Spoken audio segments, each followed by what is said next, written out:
নমস্কার বন্ধুরা, welcome to আরকে sports. আশা করি তোমরা সবাই সুস্থ ও ভালো আছো।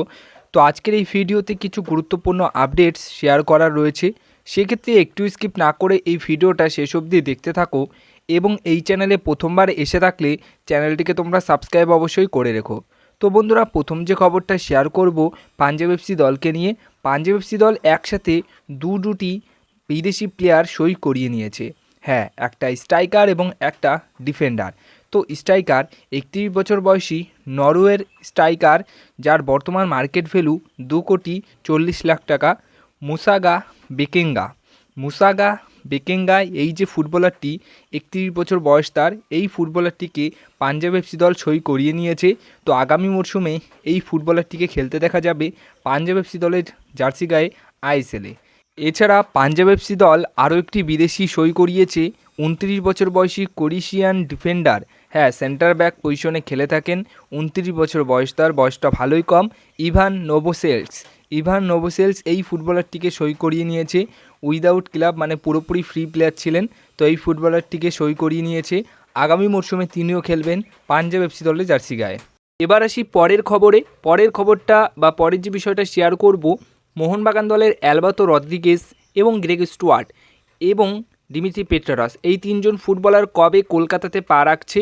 গতকাল একটা ফেক রিউমার উঠেছিল যে গতকাল 12টা নাগাদ মধ্যরাত্রিতে অ্যালবাতো রদ্রিগেজ আসতে পারেন কলকাতায়, কিন্তু ওটা ফেক রিউমার ছিল বা ফেক নিউজ ছিল।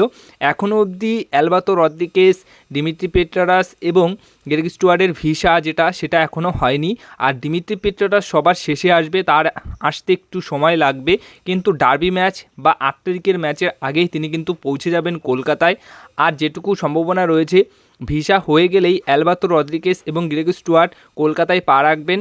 তাতে করে এই সপ্তাহের শেষেই কিন্তু কলকাতায় পা রাখার সম্ভাবনা রয়েছে গ্রেগ স্টুয়ার্ট এবং অ্যালবাতো রদ্রিগেজের।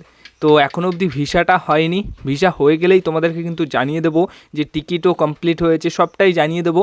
তো তার জন্য একটু ওয়েট করতে হবে, কিন্তু খুব তাড়াতাড়ি কলকাতায় পা রাখছেন মোহনবাগান দলের নতুন দুই বিদেশি, অ্যালবাতো রদ্রিগেজ এবং গ্রেগ স্টুয়ার্ট। আর সবশেষে যে বিষয়টা শেয়ার করব সেটা হচ্ছে জার্সি। তো দেখো, এই বছরের জার্সিতে কিন্তু বিশাল কিছু বড় পরিবর্তন হয়েছে।